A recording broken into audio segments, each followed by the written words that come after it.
Hi, my name is Algernon Albritton. I'm a financial specialist and certified FICO professional at Family First Financial. Today we're going to discuss credit and how it can affect your employment and what to do about it. So, if you're an active job hunter or you're considering switching careers, you should be aware that when you complete and sign an application for prospective employment, you may also be giving the employer authorization to review your credit history.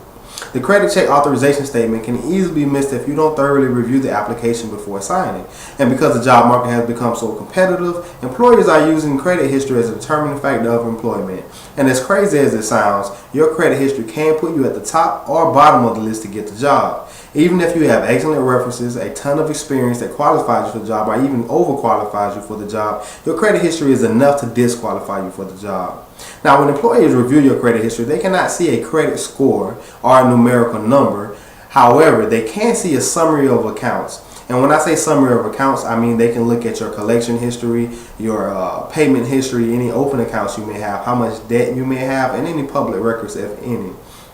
And then most employers that require a credit check, they actually have credit guidelines. So if your credit history does not fall in these credit guidelines, it may be cause to have you disqualified for the position. An example of these guidelines may be you may not be able to have over $5,000 in collections. That may not be acceptable for the position. And if you do have $5,000 in over collections when they pull the credit report, then that's when you may receive that disqualification letter in the mail. Now, the credit guidelines depend heavily on the type of position and the industry. Banks and financial institutions, they're known to have more stringent guidelines because employees may have direct access to funds and important and sensitive financial information. And the theory is, if you're in a lot of debt, you may be tempted to steal to pay the debt. And a lot of people don't, but that's their theory. And again, I mean, you know, these are top institutions, and they have all types of things in place to secure themselves.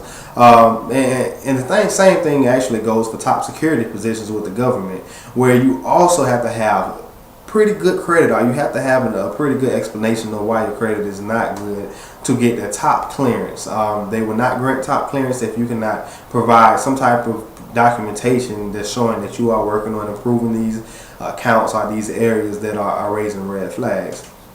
Now, if you're like most people, you're saying, hey, look, I have bad credit because I've lost my job and I'm trying to get a new job so I can pay my bills and get my credit back on track.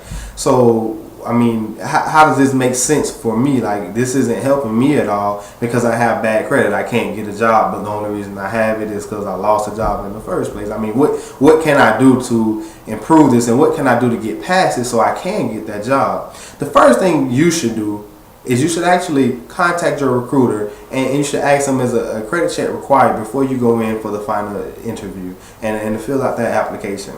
If they do tell you, hey, a credit check is required, you want to ask them, what are the guidelines? You want to get as much information as you can, and you want to put this information in front of you so you can prepare to go back in and get the job. Now, the next thing you want to do is gather all three of your credit reports, okay? You want to gather these reports from Equifax, Experian, and TransUnion. A great place to gather these reports from is annualcreditreport.com. They actually give you all three credit reports for free. You get a chance to pull them once every 12 months, and it's provided by all three credit bureaus by law. The next thing you want to do is you want to go through your credit reports, and you want to perform what's called an accuracy check, okay? And in this accuracy check, you want to highlight all the accounts that are basically bad accounts, all of your collection accounts, all of your charge-offs, all of your public records. And you want to add the amounts of the actual dollar amounts, and you want to compare not only your credit history, but those dollars amounts that you added up with the guidelines that you were given by the recruiter, if you were given any. Now, note any public records of judgments, because a lot of times they don't include it, but it does raise red flags, and it can cause some issues. So you definitely want to be aware of that, and you want to write a statement explaining why you may have received that judgment, or what you're doing about that judgment, or other public record of bankruptcy, or whatever the case may be. Now, again, you want to go through your credit report, and you want to add up all the balances. You want to use the line that actually says balance left. So in the charge-off, the balance may be zero. But in the collection, the balance may be, you know, $2,000 or $3,000, and you may see the same account reported twice, one with the collection agency and one with the original creditor. And unfortunately, they are counting up both of those accounts. So they don't look like separate accounts to them because they don't know that it's a separate account. It may not go in as much detail in the credit report that they're looking at. So they're going to treat those as two separate debts. So I definitely say add everything up to cover your bases. You also want to calculate debt that you have, even if it is positive debt, just to make sure you don't have a obscene amount of debt, a lot of debt basically, because in the guidelines it may state, you know, if you have over X amount of dollars of debt or some type of debt to ratio. So it's something you also want to look at, and you definitely want to study the guidelines and check them very thoroughly to make sure that you're going to fall within those guidelines. Now, you want to take a highlighter. A highlighter is very important in this case because you're going to highlight these judgments, these collections, and you're going to highlight the balances.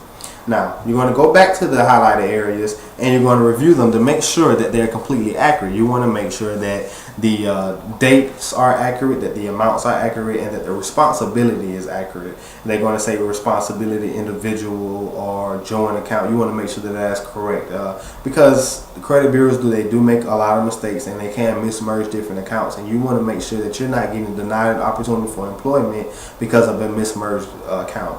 Now, if you locate an inaccuracy, highlight that inaccuracy in a different color and refer to it later on down the line, because you are going to want to address that inaccuracy. And if everything is being reported on your credit report and everything is accurate, then you definitely need to locate the information for the accounts that are highlighted. You want to contact the information, which can be found at the bottom of the credit report, right above all the disclosures, and they usually list all of the contact information for every account on your credit report so that you can contact them and straighten anything out with them first before you go to the credit bureau. And it's their way of saving themselves some time. Now, depending on the account type, you may need to negotiate or satisfy the highlighted debt. So you want to check your finances. You want to decide if you can afford to do any negotiating or any paying down of any of these debts in case you do have some debts that you can go ahead and knock out. And what you do is you call them and you say, hey, listen, I want to negotiate this debt. I want to go ahead and settle this debt, this collection. And you can try with a very low number, start with a very low number, and you kind of work your way up. And if you're lucky, the call will be short and be sweet. And in the end, you'll be provided with both a receipt and a debt satisfaction letter. And this is something you want to keep in your records. You actually probably want to keep 2 or 3 of them. Email one to yourself, email one to your wife or your husband or another family member so they can keep one as well. You definitely want to make sure you have those on hand. Now, you want to repeat the same steps. You know, contact them. Listen, hey, I want to go ahead and settle this debt. I want to go ahead and get some type of documentation showing that I'm making payments. Give me a receipt, give me something to show that I'm working on this debt. And you will do that for all of the highlighted accounts that are completely accurate and you found no inaccuracy. Now, if you located any inaccuracies, then create a dispute letter explaining why the account is inaccurate and what should be updated or removed. Now, be very detailed with your dispute and send the letter certified mail. This way you can say, hey, I have it in my record where I send this, and you guys have 30 to 45 days by law to respond to it. And I didn't get a response, you know, we need to remove everything or whatever the case may be. And when they send a response back, it should come back and I mean, you should see a few deletions, like here's a public record where they were deleted and different accounts where it's deleted. And that's how it comes back. It says deleted or it says updated. Now, once you get that back, I mean, you should be in great shape. However, one thing to definitely understand is this is it wouldn't be the first step to do like it immediately, because these inaccuracies, these results coming back from the credit agencies and the credit bureaus and collection agencies as well, they're not fast. I mean, just to be blunt, they're not fast. They take a lot of time to come back, usually 30 to 45 days before you see those results. And if you have an interview set and you need to sign that application, you know, that may not fit your time frame. So in that case, another option is to actually call the credit bureaus and speak with the live representative and explain them the inaccuracy again in as much detail as you can. And if you have any type of proof to back it up, you definitely want to fax that in as well. And let them know that you need that account updated immediately. Now, contacting a live person at any of the credit bureaus, Equifax, Experian, or TransUnion can definitely be a difficult task. You could end up waiting for 30 minutes, 45 minutes to an hour. I've helped people do it a lot, and it is definitely burdensome task but hey, you're trying to get the job, so I mean you need to do what you have to do.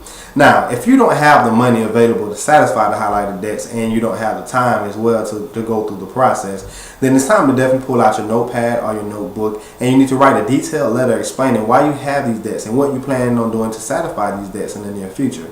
Now, if you've dealt with any extenuating circumstances, then explain those in as much detail as possible. The key here is to be as detailed as possible.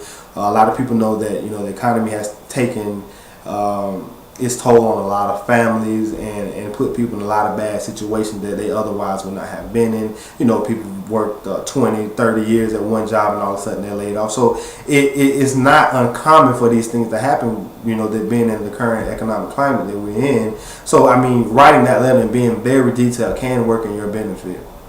Now, after you've composed the letter and you printed it out, you definitely want to make sure that it's printed on a very high quality stock of paper. This way, when it goes in with the application, it's not something that get all crumbled up and lost, or it's something that they're going to see and something that's going to stand out. And whoever is in charge of the hiring, the HR person, they're going to read this letter. They're going to take the time to read it. It's going to kind of attract their attention. Now, larger companies may have stricter guidelines, and that letter may not be enough. And if that's the case and you're denied employment because of your poor credit history or what's on your credit or any inaccuracies being reported on your credit report, then you may want to inquire about the appeal process. If this is the perfect job for you, if the only reason you can't get it is because of your credit history, it's definitely worth the time to go ahead and inquire to see if they have an appeal process, in which most cases they do have an appeal process. And you want to follow the appeal process to the T, and you also want to continue to work on those highlighted accounts that you identified earlier that were either inaccurate or that you needed to pay down because they were accurate. Now, if you do come back and you receive those results like we were showing earlier, and you can actually request that the credit bureau send those results back out to anyone who pulled your credit, including employment and potential employers. You can require that they send them those updated results, and that may automatically put you back in queue to be looked at as a potential employee. I hope we've been helpful. If you have any questions, please give us a call, 877-366-1545, or look us up on the web, www.family1st, that's family first-financial.com. Have a wonderful